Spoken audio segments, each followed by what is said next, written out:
1 century ago, Belmont Park opened its doors in San Diego on May 29, 1925.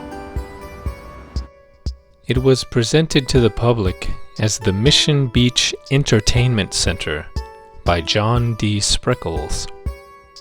He is the sugarcane tycoon whose name is heard all around San Diego, as in the Spreckels Theater and the Spreckels Organ Pavilion in Balboa Park.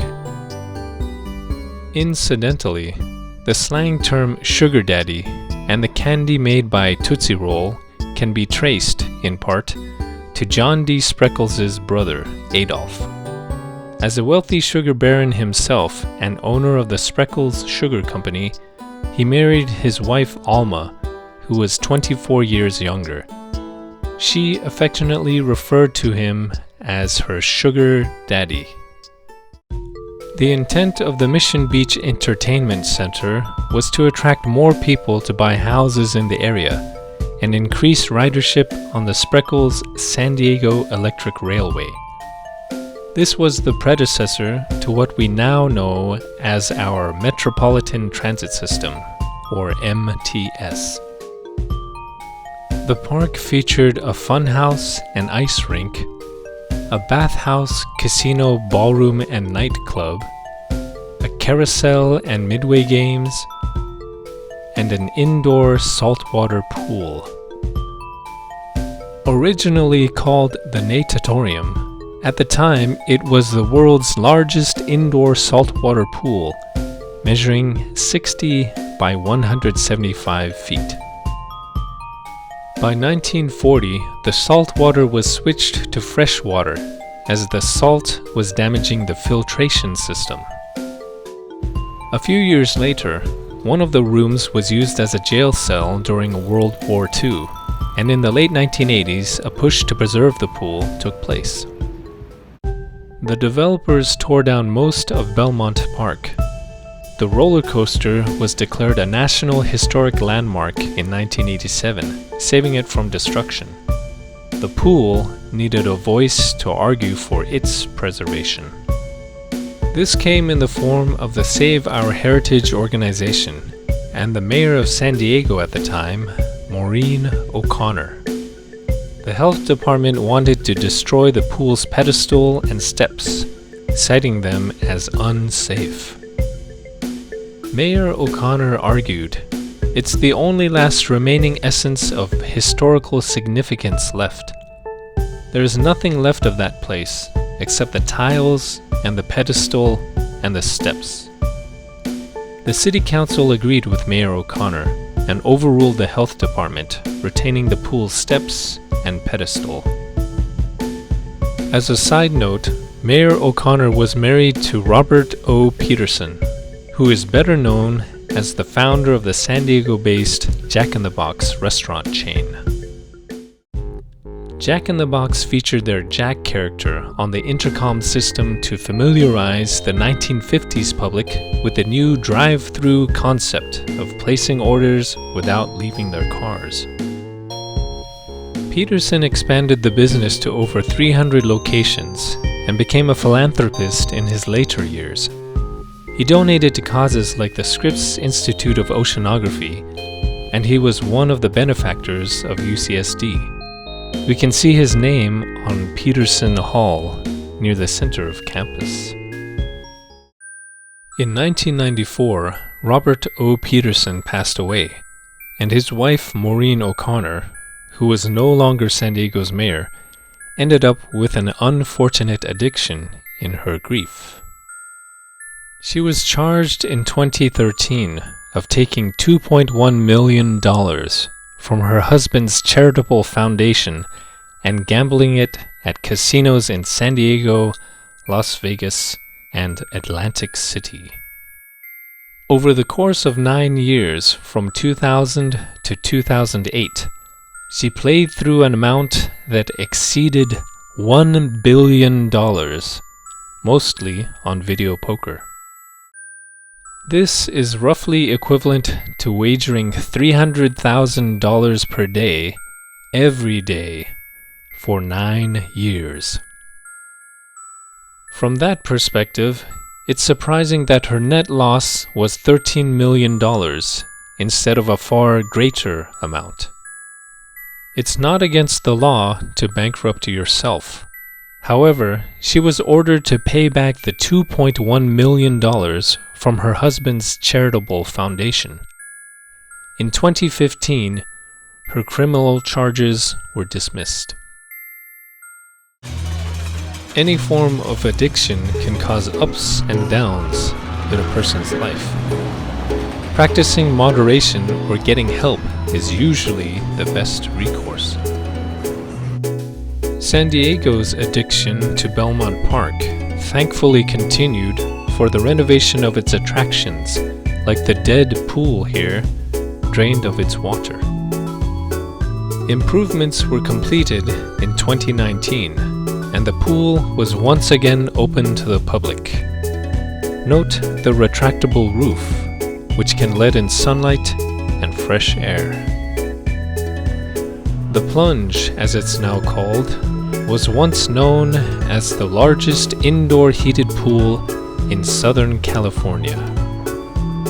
3 of the original arches are on the outside, with their 1925 keystones and inspiration from the Spanish colonial style used in Balboa Park. Along with the Giant Dipper coaster, the Plunge is one of the original main attractions at Belmont Park. The pool is part of the Fit Athletic Club. Members exercising on the top floor treadmills have an expansive view of the Pacific Ocean just past the palm trees outside. The entrance to the Fit Club and gym has a floating sphere fountain with the continents of Earth drawn on its surface. After John D. Spreckels died in 1926, his wife and the Spreckels Company operated the park until 1934, when it was donated to the state of California and, in turn, leased to the city of San Diego. The city gained full ownership of the park in 1939, and within the following years sold off parts of the park to private owners who leased the property from the city to establish their own shops. During the opening months of the Mission Beach Amusement Center, the Giant Dipper was being constructed. It was designed by Prider and Church and took a 150-man crew only 45 days to build the 75-foot tall, half-mile long coaster.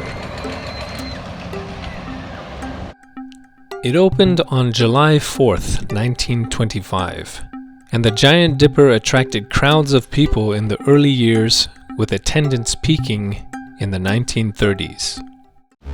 In 1953, a Canadian named John Ray became the sole owner of the Mission Beach Amusement Center. He had redesigned another park for a friend in Cartierville, Quebec. This park was called Parc Belmont. John Ray asked his friend if he could use the same name for his location down in San Diego. Belmont Park has remained the name ever since. In 1955, fire damaged a section of the coaster. The cause remains a mystery to this day. Nevertheless, after repairs were made, the Giant Dipper was simply renamed Roller Coaster. San Diego has always been a military town, and the park attracted many sailors to its beach boardwalk. Belmont Park had the support of local radio stations to host community events like pageants and dances over the years to cater to families as well. In 1963, John Ray died, and Belmont Park was sold to another owner, Bill Evans, 6 years later. He wanted to tear down the whole park and construct a hotel. The residents of San Diego opposed the proposal to destroy the park, and Evans was convinced to make renovations and improvements instead. Many of the game booths and rides were run by people who gave the park a slightly shady atmosphere. College students were hired to clean up Belmont Park's image to focus on families. Near the south of the roller coaster today is Escapeology. It's an escape room game where players have 60 minutes to solve puzzles, obtain keys, and decipher codes to escape from a locked room. Just west of this spot used to be a building called the Belmont Palace Theatre, which was used in the 1970s for plays, magic shows, and clown acts to entertain guests at the park. In the early 1970s, the roller coaster still didn't have a name, and the firm in charge of renovations held a promotion with San Diego's 7-Eleven stores for the public to give the coaster a name. The winning title was Earthquake, and it was proudly displayed on the roof of the coaster station entrance. Despite the improvements to Belmont Park's image, rides, and attractions, by 1976, Evans could no longer afford the utility and insurance costs to maintain the park and keep it profitable. Parking was also a problem.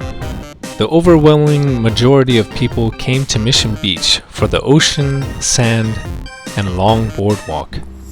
This left little to no parking if Belmont Park was hosting a large company event or gathering. Belmont Park closed its doors in 1976 and would enter the darkest chapter of its 100-year history. The park soon fell into disrepair and became an eyesore as well as a refuge for people of unpleasant character and ill intentions. Hamel's Surf Shop has been a fixture on the Mission Beach boardwalk for over half a century. Soon after the closing of Belmont Park, the owner, Ray Hamel, said they climbed to the top of the roller coaster to hang a sign. The sign read, "San Diego's tax-free home for drug pushers and vagabonds." The following day, the fire department took the sign down, and within a week, the people living in the abandoned park were cleared out, and the place was cleaned up, but only temporarily.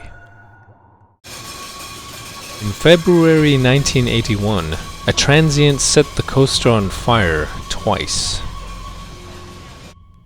The first was a small area, and the second was large enough to be seen from downtown. Witnesses said it was set by a person who wanted revenge against another living under the structure. One of the original roller coaster cars was destroyed, and it took only 15 minutes for 75 feet of the coaster to be burned. The man accused of the arson was a transient breaking into nearby homes during the day and living under the coaster at night. Due to the damage and lack of maintenance, the abandoned coaster was condemned. Tearing down the coaster seemed to be the best option. However, in 1982, Bill Evans donated it to the Save the Coaster Committee. The necessary renovations for the coaster were performed by the committee, and much of it was paid through fundraisers. These included a costume ball at SeaWorld and events around the coaster like a magic act, dances, and a chili cook-off. San Diegans could pay an annual membership to get a lifetime ride pass. In 1984, a $150,000 grant came from the State Preservation Fund. By 1990, the Giant Dipper and Belmont Park were fully reopened for the enjoyment of the public. The park has several other rides for families, such as the Mic Drop near the middle of the Giant Dipper coaster. Zero Gravity has a similar experience just south of the coaster, with a rotating platform to give guests a 360-degree view while moving up and down. The rock wall is on the side of the plunge, and gives guests a chance to try their climbing skills in a safe environment. It can also be considered a source of entertainment, since it's set right across from the tables of the food court. Once touching the top, it's a quicker and easier return trip back down to earth by rappelling the side of the rock wall. A handful of rides are much tamer than the rock wall and are suitable for families of all ages. The Dip and Dive has a submarine that moves in a circular motion. The Tilt-A-Whirl is a staple of carnivals and appears to be tame. However, the tilt of the cars and distribution of weight can cause spins to be chaotic. The Liberty Carousel that lies near the entrance to the Giant Dipper is an antique reproduction of classic carousels from the past. If we examine the crests on the rounding board above the platform, we see images that represent San Diego, like the Hotel del Coronado, a killer whale and panda bears that stand for SeaWorld and the San Diego Zoo, and the spirit of St. Louis in flight. Control Freak, as the name suggests, allows riders to control which way the gondolas rotate through buttons on the shoulder restraints. In an age where people play games on their smartphones, the Laser Blast Arcade reminds us how video games were experienced in the past. Some video arcades still exist today as parts of restaurants, fun centers, or bars. But places where they are the main attraction have all but disappeared. At the Westfield UTC shopping mall, San Diego used to have a Yellow Brick Road video arcade just above the indoor ice rink. Nickel City had locations across San Diego that charged an entrance fee. However, the games only cost 5 cents as opposed to the usual 25 cents per play. Some places like Family Fun Center or Boomers gave out tokens for good grades on report cards, and other fun centers continue to do so. Chuck E. Cheese still exists, but used to have animatronic singing robots that scared the kids and entertained the parents. There was a Malibu Grand Prix situated just north of Marine Corps Air Station Miramar, here in San Diego.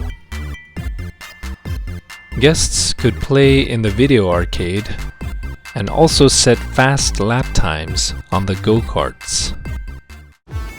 Underneath the shadow of the Giant Dipper lies the entrance to the go-kart racing at Belmont Park.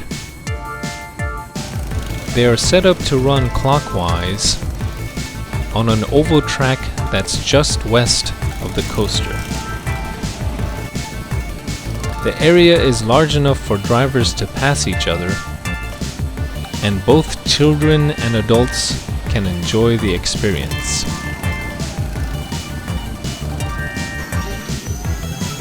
One of the most extreme rides is called the Beach Blaster.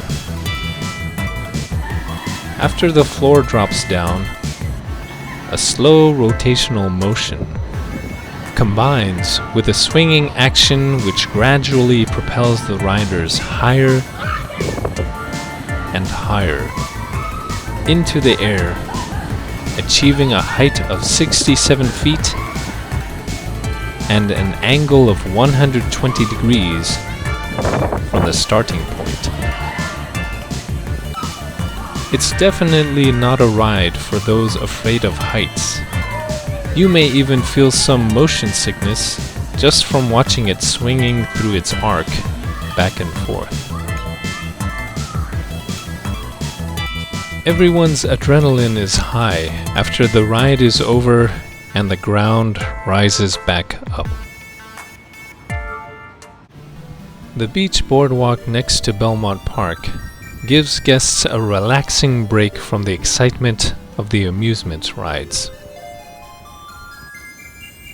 Safety is of paramount importance, and the Mission Beach Lifeguard Station is nearby. The Draft South Mission and the Cannonball Restaurant above are right on the boardwalk. The street just north of Belmont Park has more places to eat. And there's bound to be something appetizing for everyone's taste. The Giant Dipper has made it through good times, bad times, and several arson fires over the last century. It is a National Historic Landmark, and we hope it will remain a treasure of Mission Beach for the next 100 years. What will Belmont Park look like in the 22nd century?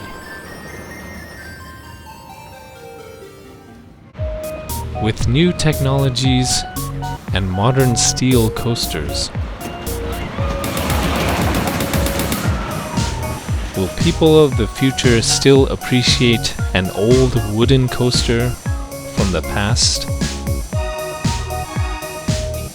If you know someone who will be around then, have them watch this video. When we're young, we think of our future, and as we get older, we think of our past. It's important to appreciate what is happening in the present, because once it takes place, it becomes only a memory. Spending time with family and friends in settings like Belmont Park will ensure those memories are happy and fulfilling. If you enjoyed this video, please help this channel grow for free. Please like, share, and subscribe. Thanks for watching San Diego Review.